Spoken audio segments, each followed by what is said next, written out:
Hey everybody, it's Adam Lavelle, the Wrestling Snob from WrestlingDoneRight.com, where I cover all things pro wrestling, Noah, as we all know and agree, at least we better, as we're part of the intelligent internet wrestling community, the IIWC, that pro wrestling, Noah, is the best in the world. It is wrestling done right, and I am caught up. I have busted my ass for this entire week to watch as much of the N1 shows that I could watch so I could reach this point. Now, granted, I'm still a tiny bit behind a couple of hours. This show aired this morning at 2 a.m. It is now 2 p.m., so I guess roughly I'm still 12 hours behind. But this show will catch me up with the N1 Victory Tournament. What show? We're talking about night number 8 that was on this morning here on the East Coast, last night in Japan. And it kicked off, well, with 2 forfeits, unfortunately. Luis Monte defeats Kotogi by forfeit because Kotogi's out with injury. Manabu Soya defeats Dr. Wagner Jr. due to forfeit. That makes the first official match of this show Manabu Soya and Yu Iwata taking on Luis Monte and Shuhei Taniguchi in a decent little tag team match.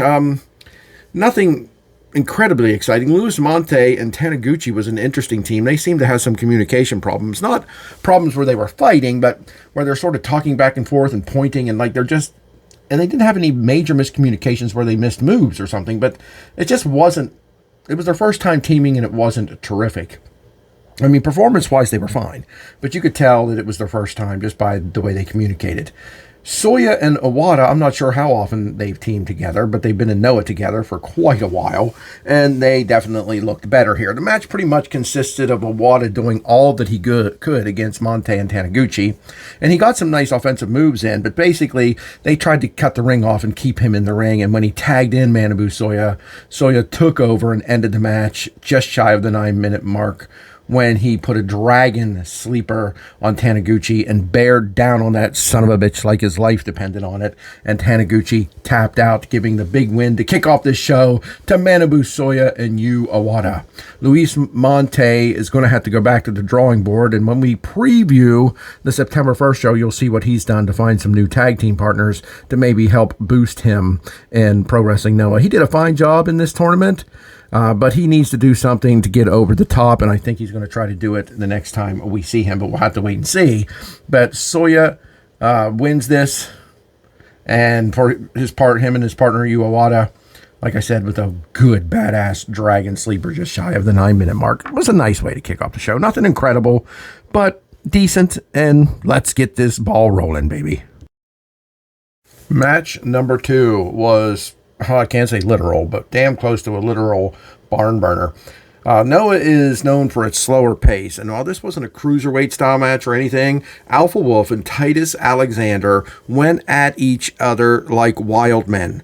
There was a Canadian destroyer, there were several off the top rope moves, there was tope suicidas, there was shoulder breakers, back breakers. I mean, if it's a move in wrestling, it was probably applied in this match by both guys. Both guys were giving their all. I'm Adam Lavelle of WrestlingDoneRight.com. I'm talking about Night 8 of Noah's N1 Victory Tournament on August 25th. That was earlier this morning, last night in Japan. But now, Alpha Wolf began this tournament by defeating Dr. Wagner Jr., the son of Dr. Wagner Jr., to be specific.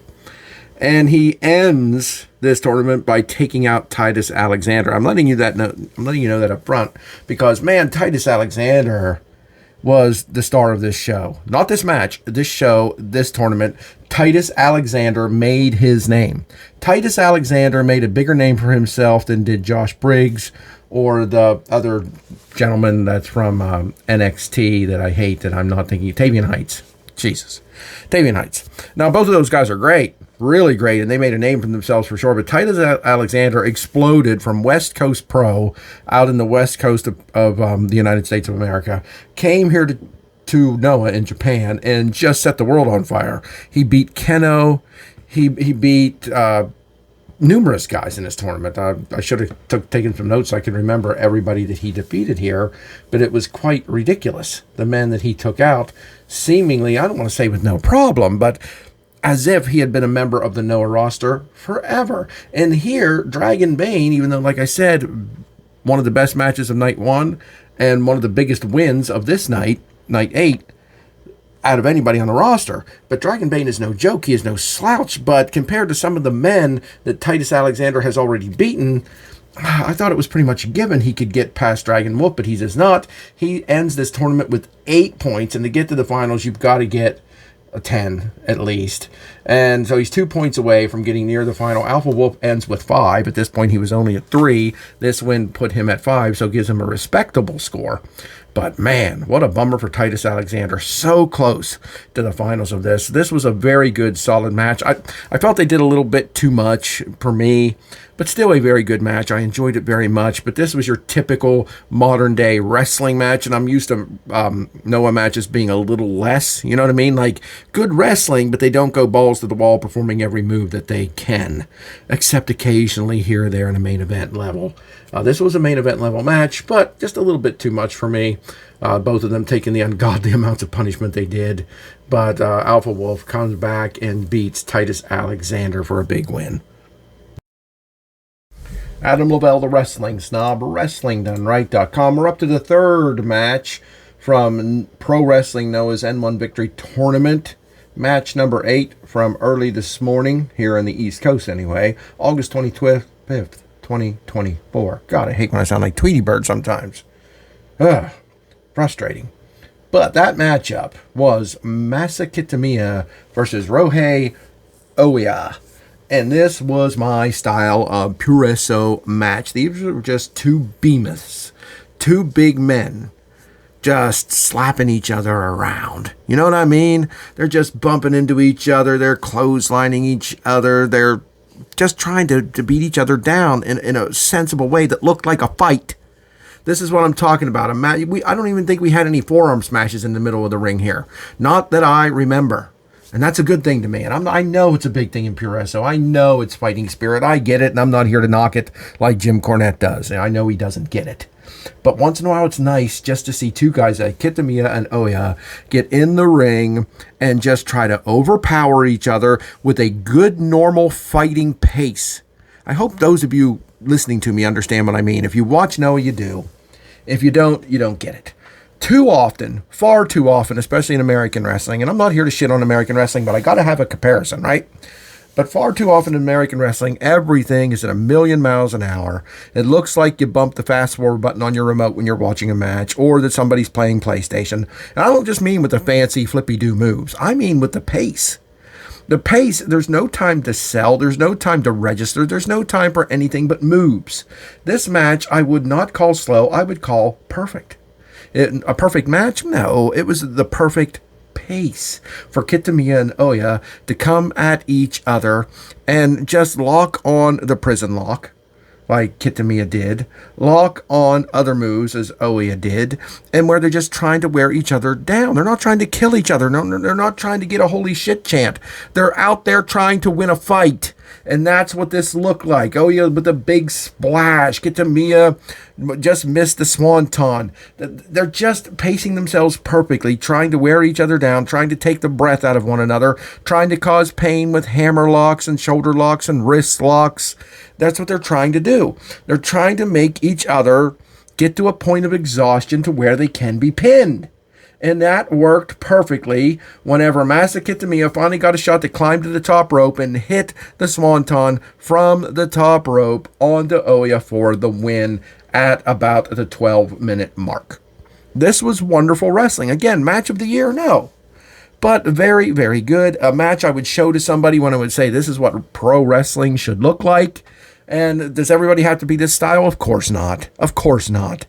But I love this style. It was and it was a big win for Kitamiya, which he needed. He finishes at 7 points, as does Oya. They're about equal in talent, in my opinion, even though Kitamiya's been around a lot longer, and it's time for him to get off his butt and get somewhere. It's not necessarily his fault, but I think he needs to be higher on the Noah roster. And if you watch this match and don't see why, I don't know what else I can possibly say. Good match, really good match for me. Big win for Kitamiya. Hey, it's Adam Lavelle of WrestlingDoneRight.com here again. We're talking about the next match in the Noah N1 Victory Tournament, night number 8 from August 25th, 2024 in Nagoya. I don't think I mentioned where they were at so far. But this was a 6-man tag team matchup that saw Akitoshi Saito, Kai Fujimura, and Muhammad Yone take on Hajime Ohara, Naomichi Marufuji, and Takashi Sagura. Now, Marufuji and Sagura are the GHC Heavyweight Tag Team Champions, and they're taking Ohara on their team with them. I like Ohara. I don't know what's going on with him as of late. They're just not using him in a serious nature. Not that he's common. I mean, he's just not. He's losing a lot, and I don't get it. Sayoto, God, guys, forgive me, and Yone are the challengers on September 1st for the Heavyweight Tag Team Championship, and they're taking on Kai Fujimura as their partner here. A 14-minute match that wasn't too bad. What I like about Yone and Saito is that, especially Saito, they're old as hell.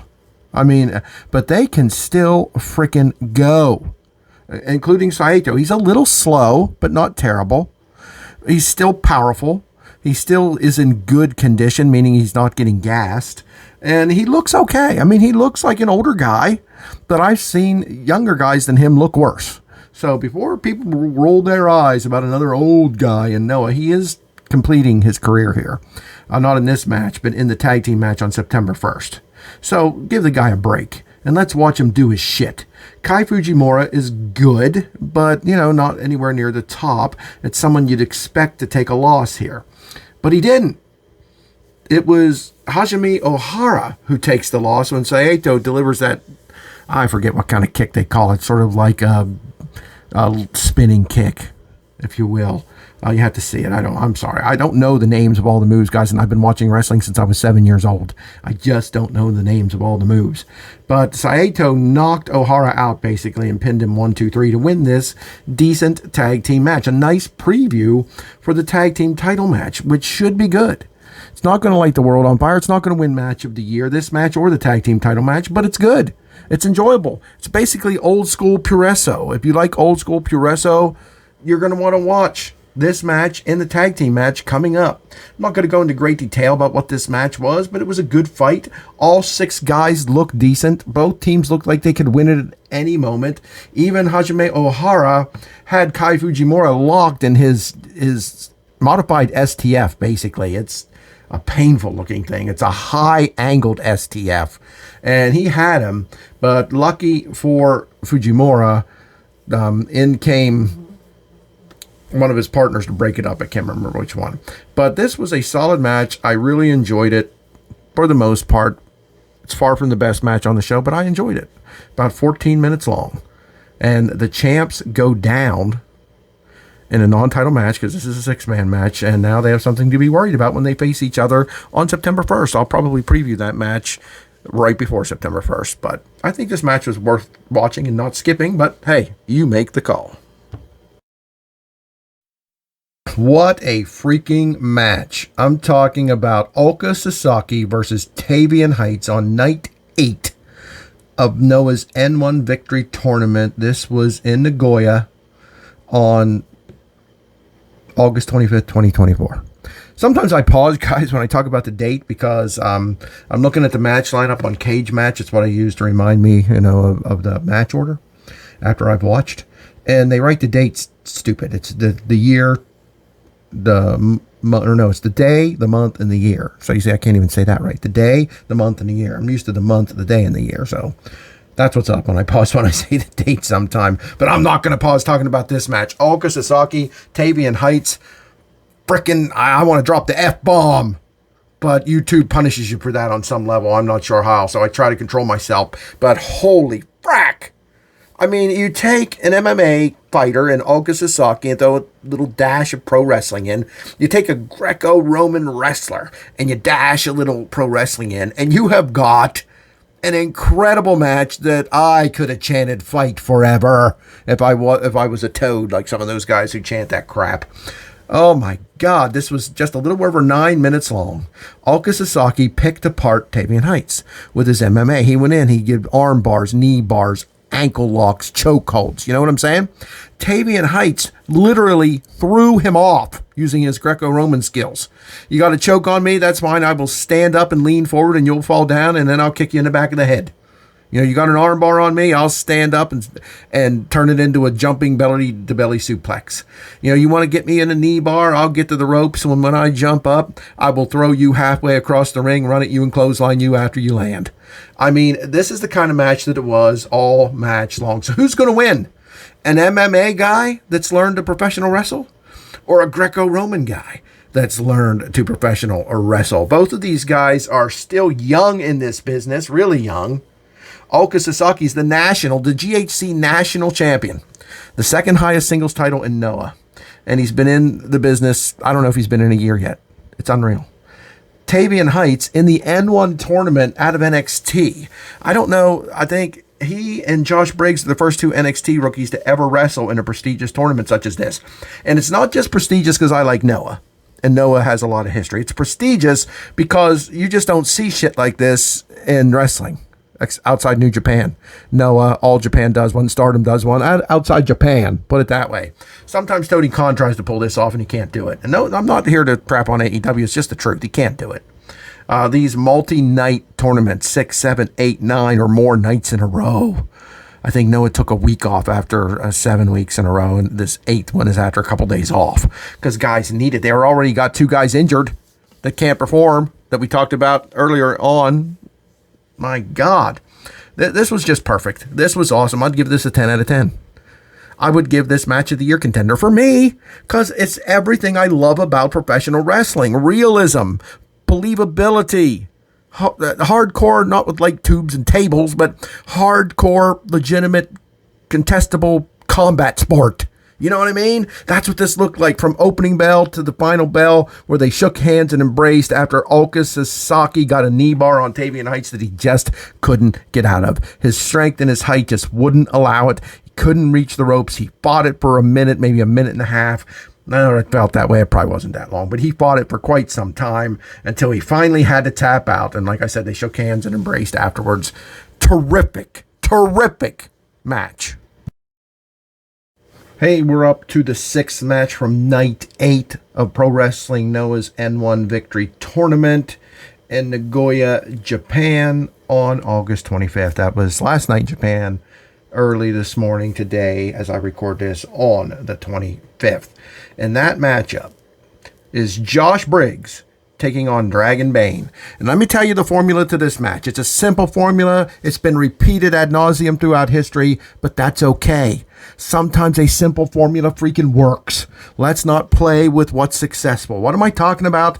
Big man versus little man. Now, Dragon Bane's not he's not real tall, but he is jacked to the gills and he looks like $1 million. But Josh Briggs is like 6'7", built pretty well. He's not a bodybuilder, but built well. And he swaggers to the ring and looks like, mother effer, who's going to stop me? And he should, because that's the look he has. And people that don't like him based on whatever shitty little things they had him doing in NXT, that crappy company ran by Shawn Michaels, forget about it. Erase it from your mind. This is Pro Wrestling Noah, okay? This is not the wonderful land of Oz. This is real life. This is pro wrestling done right, and Josh Briggs is a big, powerful man, and that's how he's being used. Dragon Bane used every bit of his lucha ability to take this guy down. I loved how there was a throwback to one of Briggs' older matches where he was chopped down when he got kicked in the legs, right? I believe that was Kaito Kiyomiya who did that. Just kicked and kicked and kicked his legs and made him weaker and weaker and weaker and weaker until he finally was able to overcome. Dragon Bane took one shot at Briggs' leg, hit him, and Briggs picked him up and threw him across the ring and rubbed his leg a little bit and shook his head. That was psychology. That was them telling us that shit ain't going to happen this time. Okay, you can have that strategy, but he's aware of that now and he's not going to let it happen. And I loved it. I love subtlety like that. This is awesome. Dragon Bane, it looked like his family was there. There was what looked to be an attractive woman in a Dragon Bane mask. It looked like it wasn't no rip-off mask. It wasn't some merch sale mask. So I got to wonder if it was his wife wearing a copy, wearing one of his actual masks. And there was a part where Josh Briggs screamed at her and the 2 or 3 people with her to move, like he was going to throw Dragon Bane into the crowd, but instead he turns around and just throws him back into the ring and looks back at his family and friends and laughs. That was awesome. That's just a little moment for the Gaijin badass man that's there to just kick everybody's ass. And he did. Josh Briggs just took everything Dragon Bane had to offer. and came back. And Dragon Bane's weakness in this match was his wanting to turn around and celebrate with the crowd every time he did a good offensive maneuver, which was a lot. And he didn't do it every time, but he did it one too many times, especially after he hit a big move on Josh Briggs. Turned around, all right, yeah, whatever he's saying in Spanish. Josh Briggs had recovered, and when Dragon Bane turns around, he is met with a clothesline from hell as good as JBL ever threw. And that was it. It was over. Dragon Bane could not recover from that, as most normal human beings couldn't. Josh Briggs gets the win and is up to 10 points. But you know what's going to screw him? He lost to Kaito Kiyomiya. So if Kaito defeats Jack Morris, he's not going to the finals. Jack Morris, if I remember correctly, I don't have notes, but if I remember correctly, Jack Morris defeated Josh Briggs as well. So what Josh Briggs needs is for Kaito Kiyomiya and Jack Morris to go to a time limit draw. And he can still get in the finals. So look, 10 points in the N1 Victory Tournament. All hail Josh Briggs, brother. Tavian Heights had 8. And that's damn good, but Josh Briggs has got a number that normally typically gets you to the finals. And if he goes back to the merry old land of Oz and NXT there with all their bright colors and their goofy booking and doesn't become a monster there, not that I'm going to watch either way, well, that's just a shame. If Shawn Michaels isn't watching this, he sent his guys there. If he isn't watching this or watching the tapes, he's a fool. Because Noah is showing you how to book both these guys. Noah is showing you how to use big man Josh Briggs and Greco-Roman Olympian Tavian Heights. They're showing you Shawn Michaels.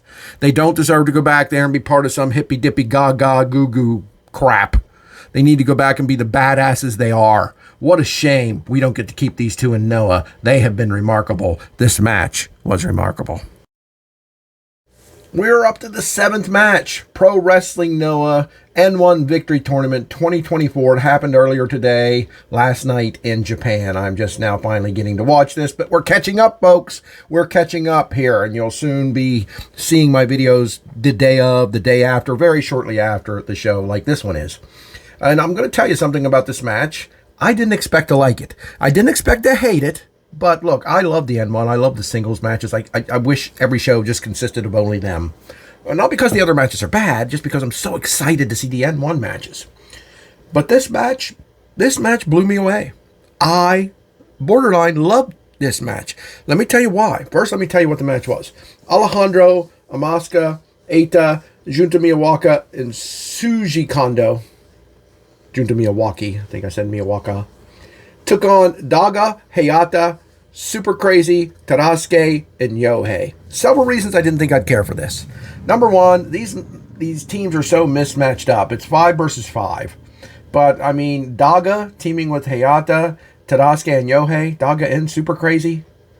I don't know. Junta Miyawaki with Kondo and Asuka and Alejandro, and I don't know. They're just all mixed up. I'm sitting here looking at these 10 names and it's making my head spin. So I expected not to like this. Okay, it's not an N1 match. A 10-man tag team, mixed up teams that make no sense. But this is the junior division, and nothing makes sense in the junior division in normally a fun way. Honestly, it's just chaotic. Not necessarily the matches, although some of them are. Just they're so chaotic. They attack each other. They're friends one minute, they're enemies the next. The junior division in Pro Wrestling Noah is like nothing you've ever seen, but very, very good as well. But I love this. You want to know why? You want to know what made it over the top in the like position for me? It was elimination rules. Every multi-man match in the world in every company, past, present, and future, should be elimination rules. I don't want to watch 4 versus 4, 5 versus 5, 6 versus 6. If it's just the first one that gets pinned loses the match. I don't.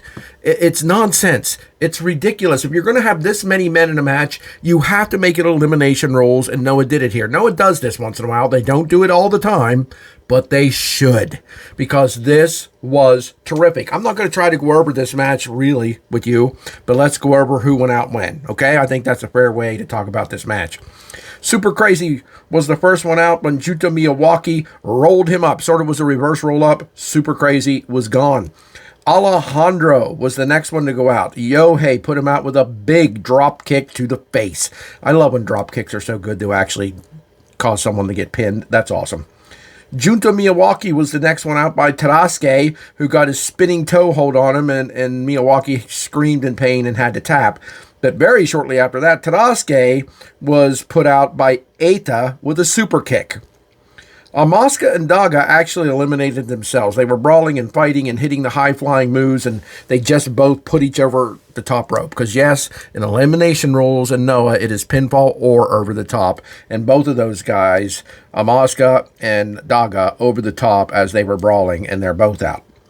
Eita and Shuji Kondo versus Yohei and Hayata is what we're down to now. The champions, Eita and Kondo, versus their upcoming challengers, Yohei and Hayata. Yohei was the next one out when he was pinned by Eita. I didn't see here how that happened. I normally was writing how the pin happened. I did not write that one. But Yohei was pinned by Eita. And then it got a little bit confusing. Still enjoyable. This didn't take away from it.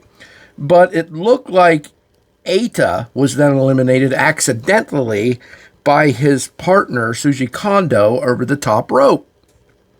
But somehow that didn't count. I don't know if it's because partners can't eliminate each other or whatever, but Eita is out.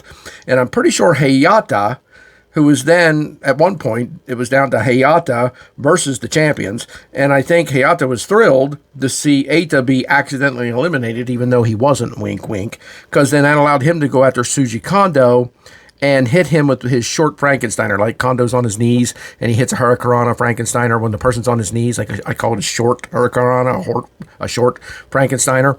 And wins what he thinks the match. He believes he has won the match now because he pins Kondo after that. But right after he does, Eita slides back in the ring and tosses Hayata over the top rope to get the victory. And Hayata was mad. Hayata was complaining to the ref. He went over the top rope. What's going on? There's no English commentary here. I miss Stu and Mark really bad. Guys, shout out to you again. Stu Fulton and Mark Pickering, awesome commentators. I think the best in the world. They tell the stories of the match so well. They could have shed some light here. I'm guessing, because that's all I can do, is that partners can't eliminate each other. So Eita's over the top rope accidentally by Kondo did not count, allowing him to come back in and win this otherwise excellent match. A little bit of a weird ending. Not bad. I think they did it that way on purpose to build heat, to build the tension between the two teams, you know, for their upcoming junior title shot. Again, Kondo and Eita, the junior heavyweight champions, and Yohei and Hayata back together after several years apart, challenging for those titles. So that's why that match ended the way it did. But I liked it. It wasn't my favorite match on the card. I still love the N1 matches much more, but I expected to just want this match to end, and I thought it would be far more chaotic. But thank you, Noah, for making this elimination rules, thus making a 10-person tag team match so much better. So much better. So tell me what you think, guys. Do you like this idea? Do you like the elimination rules?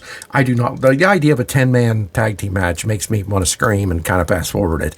Even if I love the wrestlers in it, that doesn't matter. But the way they did this, it made it very enjoyable, and I very much liked it. You know, sometimes I really want to put my face on the screen like I used to, and you might wonder, why don't I do that? Well, it takes longer to edit. It takes longer to upload. It's just a much slower process than it is for me to use that little cartoon image of myself on my images while I talk about these matches. I'm Adam Lavelle of WrestlingDoneRight.com. We are at the semi-main event of Night 8 of the N1 Victory Tournament from Noah, and that happened earlier today, last night in Japan. And that match is Kenoh versus Yoshiki Inamura. And I am once again amazed. I am once again just excited. That's why part of me wants to put my face in these videos up in the corner like I used to, because you could see the gleam in my eye and a smile on my face. And that's been so rare when I've watched wrestling for so long, except when I watch Pro Wrestling Noah. Guys, it's not hyperbole and it's not exaggeration when I say I am so thankful for this company and wrestlers like Kenoh and Yoshiki Inamura, who put on a display of greatness that you won't see hardly anywhere else. I mean, I've said this in the past. Some people have it out there in the wrestling world, other places, people like Gunther, they absolutely have what I'm talking about. I think Braun Breaker has what I'm talking about. And there's a handful of others that I could name. Bryan Danielson, you know, maybe a few others. But Kenoh and Yoshiki Inamura just went to work You know what I mean? This wasn't a wrestling match. I mean, it was. It was what a wrestling match is supposed to look like, but it was a work. And there's a difference between a work and a cooperation, a work and a performance. Keno knew that if he won this match, he was going to the finals of the N1. You know, he sat at 9 points. If he won this, it'd be at 11, and I don't think anyone else is going to get 11. Even if Kiyomiya wins the next match, he'd only stand at 10, but he would go on to face Keno. Yoshiki Inamura knew that he didn't stand a chance of getting to the final, but he could play a spoiler. He could stop Keno. And so they started this match just with a handshake, and then they started slapping each other. You know, not girly slaps, open hand palm strikes to the face. That can knock you out. If you don't think you can be knocked out by an open hand palm shot to the face, you're an idiot, and you know need to go watch Friends or something and leave wrestling alone, because you can be. And there's been people in Noah shoot knocked out by it by accident. Right, Nakajima? He knocked a mother effer out in DDT with an open hand strike, and I think that's why he's not in Noah anymore. That's never been confirmed, but it's just my personal belief. They sort of turned on him after that. He knocked the champion of DDT out with a strike. Anyhow, this led to them it seemed like they wanted to take abuse. You know, that sounds ridiculous, but when it comes to the pride, when it comes to the fighting spirit in Puresso, Keno and Yoshiki Inamura accepted the punishment from each other because they wanted to see who could endure. And if they accepted the punishment from each other and hardly resisted, because they hardly resisted, there was very little defense in this match other than some ducks and a few reversals. Other than that, they took each other's shots. They took each other's slams, kicks, chops, open hand slaps, and kept advancing toward each other. It was something to behold as two warriors did battle in the squared circle of pro wrestling Noah. And this fan was on the edge of his seat, leaning in, watching with anticipation as they delivered haluva kicks, if you will, to one another and survived them just barely. As they delivered Keno with that double knee drop from the apron onto Inamura, who's laying on the floor. I mean, they cut away to Manabu Soya, who was in the crowd with his mouth hanging open, his jaw dropped, like, oh my God. I mean, that's insane. And that's hard, you know, you're hard to kayfabe that move. Hard to work that move. But this was everything a wrestling match needs to be. I'm at 4 minutes. I'm not going to go on and on about it, describing what happened. It was just a battle, a nonstop advancement by both guys, beating each other to death. Without it, you know, there were a couple throws, there were a couple suplexes. You know, the professional foot stomp ended it. Keno wins it and advances to the final. But there was nothing fancy about this move. There wasn't leaps and dives and twists and turns and car crashes and parties and cheerleading competitions. There never is in Noah. There wasn't in this. I loved this. This meant as much to me as the earlier match, Oka, Sasaki, and Tavian Heights. I loved that too. This show, I'm not even done rating it, and I'm telling you, it's going to get a 10. Because there's no way Kaito Kiyomiya and Jack Morris is going to screw it up. I have loved everything about this show. But I'm not at the end, so we'll go over it when I get to the last match. But my God, Keno advances against a very strong and determined Yoshiki Inamura, who just came up a little short. But we're talking about Keno, one of the best in the world, and he certainly proved it here. We are up to the main event. Pro Wrestling Noah N1 Victory Tournament in Nagoya, Japan, folks. This happened early this morning here on the East Coast. Last night in Japan, August 25th, 2024. That main event is Kaito Kiyomiya, the GHC heavyweight champion, one of the best wrestlers out there today, folks. I don't care what anybody says. This kid has not been my absolute favorite. I've said that before. I like and respect him, but I'm beginning to do more than that. The more I watch him, the more he becomes one of my favorites. He's winning me over. Something I didn't think he'd be able to do, and I hope he can continue to do. He's made some moves. I'm not going to get into it. He's done some things in the past that I haven't really liked. He's a great wrestler. He's always been a great wrestler from his first day in the business to now. But just some little personal things he's done that I'm just sort of roll my eyes at. But here he took on Jack Morris. Sublime every time. Jack Morris, the winner of this, advances in the N1 tournament to face Keno to decide who is going to win this whole thing. And this whole thing has been a visual of what Wrestling Done Right is. Everything about this tournament has been top-notch, awesome, incredible, serious, no gaga, no horse crap, no garbage, no comedy, no nonsense. This is wrestling. This is Noah. This is Wrestling Done Right. And that's what this match was. It was more of a modern style, pretty fast-paced. Again, not super cruiserweight style, nothing like that. Not Azumi and Stardom high speed, nothing like that. But faster paced than a lot of Noah matches. Both these guys are super young, but very experienced. And so they tore into each other at a faster pace that is the norm in Noah most of the time. And that's okay.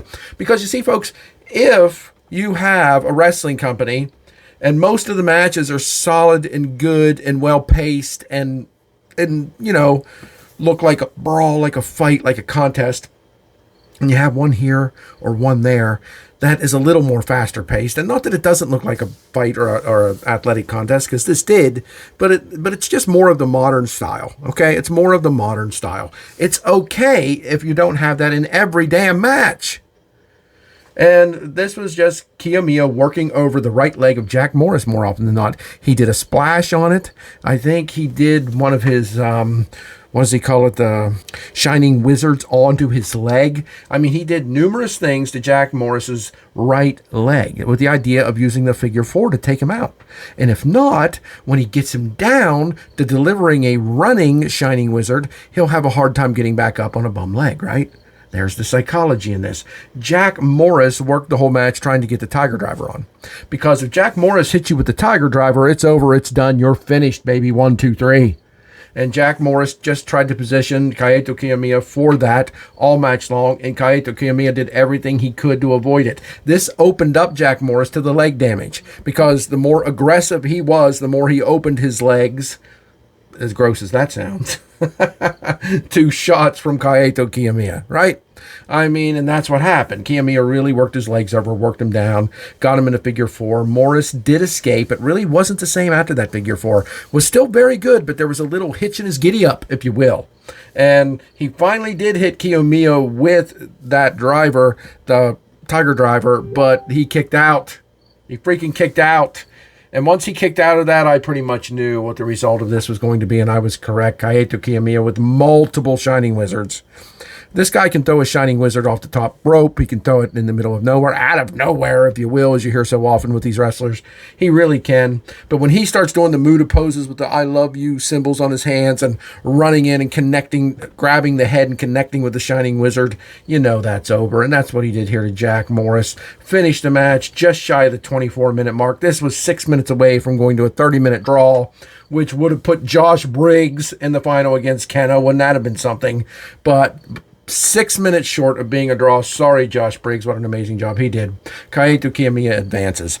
After the match is over and Jack Morris sulks away, and he did say afterwards, Jack Morris did, that he's in Noah for a long time. He's going to change Noah for the better. He's going to make a huge difference. He is pro wrestling Noah, is what he said, and love to hear that. Love to see a guy the quality of Jack Morris saying he is pro wrestling Noah, because baby, I want him around. But out came Keno to confront Kiyomiya. They're in the same faction now, which is kind of mind-blowing to me. But he comes out to confront him and says, I want you to put that title on the line in the final. We go to see who wins this tournament. I think it's September 1st. Let's put this title on the line. Kiyomiya agrees. So in the final of the N1 tournament, to decide the winner of this whole thing, the GHC Heavyweight Championship will also be on the line. Kiyomiya agrees. So we're going to get the winner of the N1 also being the GHC Heavyweight Champion. And that's not a prediction for Kiyomiya to win. That's saying no matter who wins this, that's what we're getting. The N1 winner and the GHC Heavyweight Champion, who will then select their opponent, because that's what the champion gets to do if they win this tournament. Instead of somebody else winning it and getting a shot at the GHC Heavyweight Championship, the champion selects their challenger. So whoever wins this will select their challenger. It adds a huge level of mystery to this. We don't know who's going to win, and then we don't know who they're going to pick when they do win. What a show. I said I'm going to give this a 10. I said that during the last match I reviewed, which was Keno versus Inamura. I'm going to slide it down to a 9.5. Why, Adam? It was great, right? It was awesome. It was awesome. I'm taking half a point off for no American commentary. Pro Wrestling Noah, I love you, man. Japanese commentary is better than nothing, and I enjoy it better than silence or just the sound of the fans. But look, shows like this have to, at least all the N1 shows and all your major shows have to have American commentary. You just got to give it to us, man. You give me everything else I want about wrestling, so I'm not going to freak out. I'm not going to half a point off. 9.5 is still an amazing score. But Noah, come on. Come on. Stu Fulton, Mark Pickering, get them on here. They should have been here for this. They should, every N1 show and major show should have American commentary. Let's get on that, please. But I'm Adam Lavelle of WrestlingDoneRight.com, the old man wrestling fan, the wrestling snob, the creator of the intelligent internet wrestling community, the IIWC, bringing you all things pro wrestling, Noah, because it's the best in the world. It's wrestling done right, and nothing else is. There's smidgens of wrestling done right everywhere. Noah is all wrestling done right, as you saw on this show. I'll be back with more coverage before you know it. Please subscribe to this YouTube. Please. I'm begging you, man. I'm begging you. Thank you to the 301 followers I have. You know, I don't expect to get multiple thousands. You know, Noah is a niche wrestling organization, especially for Americans. But I know there are more of you out there. Come and follow me, and I promise you, you'll love it. All right. See you again real soon.